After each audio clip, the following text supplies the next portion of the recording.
Welcome back to this episode of the Deep Penetration Podcast. In case you guys don't know who I am, my name is Danny, and I am a love and self-esteem coach that works with the LGBTQIA plus community. Specifically, I work with gay men and bisexual men when it comes to all things love, self-esteem, navigating relationships, and really understanding how to cultivate and grow a healthy romantic relationship.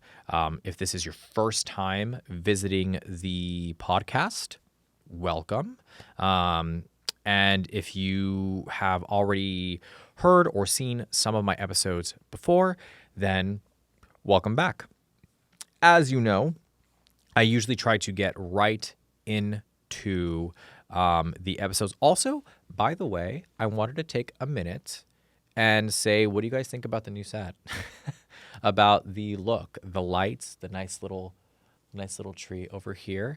You probably noticed that it's a little bit different from the previous podcast episodes, but I thought a little change was in order. I love the set, and I have to thank my videographer George for helping with that. He is amazing. You guys, if you guys follow me on TikTok, you probably saw him on my TikTok. Yep, you made a presentation on there. I don't think he knew that, but whatever. He said hi in the video. So anyways, I hope you guys like the new set. Let me know what you think. It's also super fun because I get to change the colors in the background whenever I want. So like if we're talking about like a super sad thing, we can make it a little more moodier, or if it's a little bit more upbeat or happy, whatever. Little things like this make me happy. So just go with it. All right. So we are talking about heartbreak today, right? That was a total shift in energy. I was like, yay, colors, everything looks amazing. Let's talk about heartbreak. But anyways, whatever. The subject is about heartbreak. So maybe I could have chosen a different episode to talk about the set, but whatever. Sometimes you just got to be spontaneous and sporadic. Okay, heartbreak. Let's talk about it.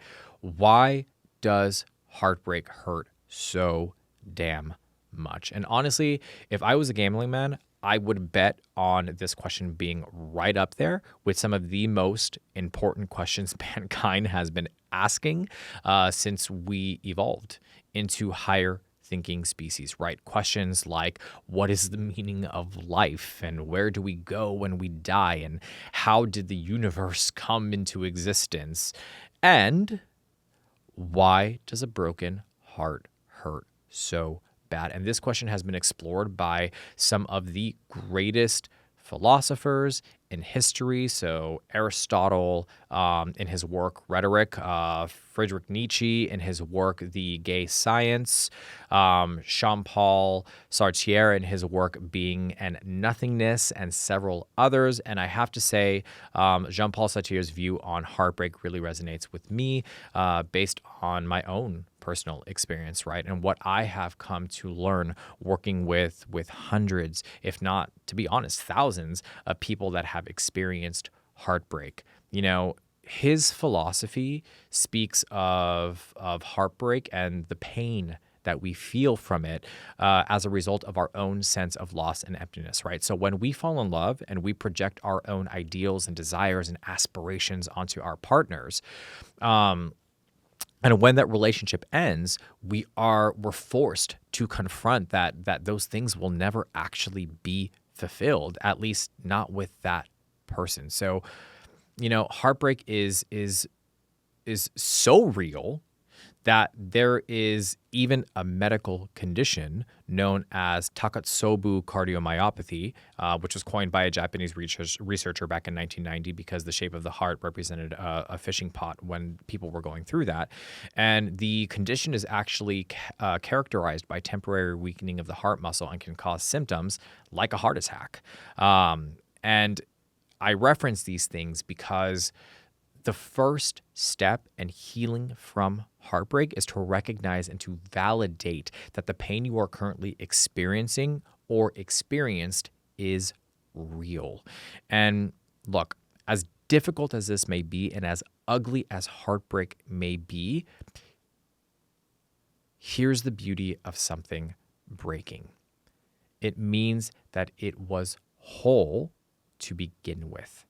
So that means you have the ability to be whole again. So let's take a piece of pottery, for example, right? So you buy a piece of pottery and you set it on the shelf, and after a few days, it just blends into the surroundings, right? So much so that you even forget that it's there. So you lose sight of it. And then one day it gets knocked over and it explodes into a million different pieces on the floor, and you just kind of sit there looking at it, right? And you consciously are aware now of like each individual piece, because you have to sit there and physically pick it up and clean it up. And you have two choices in this moment. So one, you can sweep all the pieces up and just throw them away and say, fuck it. You can grab all the pieces and put them back together. That's option number two. One will result in an empty space on your shelf for a period of time until you purchase an extra or an exact replica or another one just to fill that space or that void. And then guess what's going to happen? You're going to forget about it again. But the other one results in this beautiful, eccentric, one-of-a-kind piece that catches everyone's eye. So if you really had to take a step back and choose which one you would want to choose, if it was me, I would choose to put it back together, right? I would choose to create something new and beautiful out of what seemed to be disaster. There is an art form in Japanese culture, and I can't remember the name of it. But essentially what it is they take broken pottery and they put it back together with gold. And what you get is these beautiful veins of gold in these pottery pieces that now each one of them is a one-of-a-kind piece, because no two pieces of pottery breaks in the same way, right? It's different for every single piece. It's almost like its own individual fingerprint. And that's what I imagine when I think about heartbreak and rebuilding and creating something beautiful out of something that felt disastrous at one point. So that being said, I wanted to provide you with some tips, right? Some suggestions to fixing your broken heart. And the first step is allowing yourself to feel your emotions, right? The first step in healing from a broken heart is to allow yourself to feel. It's natural to feel sad and angry and hurt and confused after a breakup. And suppressing these emotions can actually prolong the healing process. It can keep you stuck there longer than you want to be. So instead, give yourself permission to feel what you want to feel, to allow the emotions to come up naturally and to allow yourself to express them in a healthy way. And this can look like you crying, or you journaling, or you talking to a trusted friend, or listening to uplifting music, whatever it is you need to do. But it's important to take note that allowing yourself to feel your emotions does not mean wallowing in self-pity or becoming consumed by negative thoughts. It's okay to have your moments of sadness and grief, but it's also important to practice self-care and to take the steps to support your mental and emotional well-being. An exercise that I love to give my clients, and I'm giving to you now, is the timeout exercise. So if you feel yourself starting to get emotional, honor that moment. Excuse yourself, find a safe space or a quiet spot. Set your timer for like 5 or 10 minutes and allow yourself to cry it out. And once that timer goes off, you brush yourself off and you keep pushing. And the reason why I say this is not because I want you to become some robot or to ignore your feelings. No, it's quite the opposite, actually. I'm telling you to honor your feelings and to give yourself that time. But in the process, you also have to train yourself to be more resilient and to believe that you will actually come out of this. So when you break that pattern in that moment, you are reconditioning your mind to not just sit in the pity and the wallow and all of those things, right? Step 2 is to reflect on your relationship. And this is hard, right? So reflection is a key part of processing and healing. However, this doesn't mean dwelling on the past or obsessing over what went wrong. And I know that that's easier said than done, but reflection is more so about taking a hard, honest, and objective look at your relationship and identifying what you can learn from it. You know, I feel like in the queer community, and you know what, actually, I'm going to have a moment of just total transparency and honesty. I sometimes hesitate to really like just express what I feel in regards to my thoughts and my opinions around emotions and how we navigate emotions as men in the queer community, as gay men, bisexual men. And for me, I'm actually having a moment with myself where I'm realizing that I'm even holding back a little bit sometimes because I'm afraid of criticism or judgment or leaving anybody out. But the truth of the matter is I'm not going to connect with everybody. I'm not going to make everybody happy. I'm going to say things that people are going to disagree with. But that's part of the process. That's part of it. That's me taking a hard look at myself and taking a hard look at my relationship with all of you and saying, you know, what is it that I feel is really going to benefit you guys? And that is me being completely honest and authentic and real about these things. And the reason why I say that is because the thought that came to my mind when I was talking about these things is that I honestly feel, and I oftentimes have experienced with clients that I've worked with or just being out at at a bar. You know, one of my favorite places to go to in Florida in Wilton Manors is a place called Rosie's. Amazing. Great restaurant. If you have never been there before, I highly recommend going there. They're super consistent. Love the staff. They're great. But when you kind of sit and let's say you just sit at the bar and have a glass of wine and you're a fly on the wall, there's a lot of conversations that you pick up on and that you hear. And I oftentimes find that when people experience heartbreak or they're going through something difficult in their relationship, we blame the other person. And it's never about us. Oh, I didn't do anything wrong. They fucked up. They don't know what they're missing out on. They're missing out on the best experience of their life, or, you know, I'm a catch, or I'm a queen, or I'm a king, or I'm this. And look, at the end of the day, I appreciate that level of self-confidence. But there's also a touch of ignorance and arrogance in that. Because if you really want to figure out why you continue to have failed relationships, it's important to take a step back and be reflective and to be accountable for your actions. That does not take away from your experience with the heartbreak. The heartbreak is super real. But how you navigate that heartbreak and how you recover is even more important than the heartbreak itself. If you fail to learn the lesson, you will continue to repeat the same course over and over and over again until you finally pass. And the key to passing is being humble, humbling yourself, reflecting, analyzing the situation, and saying, what role did I play in this? Again, doesn't mean it's not going to hurt, and it doesn't mean it sucks.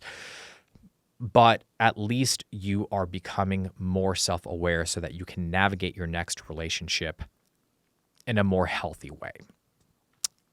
That was a total just kind of rant that I went on, but I just felt the need that I just felt like I had to be honest in that moment. Not that I'm not honest 98% of the time, or at least try to be, but I am human, and there are times where I even feel insecure about certain subjects or topics or whatever I'm talking about. I share that all the time with George. George is the videographer, and there are literally moments where I'll sit here and be like, ugh. I don't know if that translated, or I don't like that, or I look jaundiced and dead in this video, right? George. It's a self-critical thing. It's a thing that we do to ourselves, but sometimes you just have to say fuck it and be honest. So anyways, here are some questions to ask yourself, right? So the first question is, what were the strengths and the weaknesses of our relationship? That's one. Number two, what did I learn about myself in the relationship? Number three, what patterns of behavior did I notice in myself or in my partner that contributed to the breakup? And lastly, what would I do differently in a future relationship? And I want you to really focus on that one, because a lot of people will say, what would I have done differently in my previous relationship? And what that actually does is that keeps you stuck in the past, present, moment, and what you would do in the future. What would I do differently in a future relationship? Okay. Reflecting on your relationship in a non-judgmental and a compassionate way can help you gain clarity and insight into what you want and what you need in future relationships. And it is also incredibly useful in the process of detaching in a healthy way. The third thing here is focusing on self-care and personal growth. So basically what this means is taking active steps towards prioritizing your well-being, improving your self-esteem, and cultivating positive habits and behaviors. So here are some ways that you can start to practice self-care that I share with my clients in my one-on-one coaching sessions, right? So practice self-compassion. That's first and foremost. Be kind and gentle with yourself and avoid self-blame or self-criticism. The other part is physical health, right? Eat healthy, exercise regularly, and get enough sleep and rest. That is super important. There's also positive self-talk, challenging negative self-talk and replacing it with positive affirmations and self-encouragement to kind of boost yourself back up, right? Be your own hype man, woman, whatever the case may be. Personal interests, right? Engage in activities that bring you happiness and fulfillment. Push yourself outside of your comfort zone and explore new hobbies or interests. This really does help to rebuild self-confidence. And it's these little things that a lot of people ignore that can make the biggest difference. Build a strong support network, reach out to friends, family, a coach like myself, or a therapist that can help you and guide you to navigate these complex feelings. Remember, healing from a broken heart is a process, and it's going to take time and effort to fully recover. But if you allow yourself to be patient with yourself and you allow yourself to take things one step at a time, you'll be okay. You'll get there. You are not the only person in history to experience heartbreak. The one thing that strings us all together is our universal shared experiences, right? This kind of collective experience or this collective consciousness. And one of the things that we all share in common is our experience with heartbreak. Yes, to varying degrees, depending on the person that we've lost. But regardless, we've all experienced heartbreak. And that's not to take away from your experience, because what you're experiencing right now is very subjective. And it can feel very isolating, and you can feel like nobody in the world gets it or understands it, because the people that you turn to for help have already gone through it. So they're on the other side of it, and they're giving you the hindsight, the objective way of looking at it, which can feel kind of dismissive or detached, right? So a big part of this process is going to be you kind of navigating this on your own to be honest, but that doesn't mean that you have to do it alone 24/7. There are people that want to help you and that want to support you. You just have to learn to let them in. I hope you found this episode to be helpful. I hope you are able to heal. I would say I hope you're able to heal quickly, but being a relationship coach, I know that it takes time and it is on your time, and there is no rushing it. But just know that you will be okay. And if you need help, if you need somebody to talk to, if you feel alone, if you don't feel like you have the support system or the network, reach out. I am more than happy to support you and help you through this process. That is what I do. Again, I hope you guys are having an amazing day. Again, I hope you found it motivational, inspirational, educational, whatever the case may be. And I will see you guys in the next episode.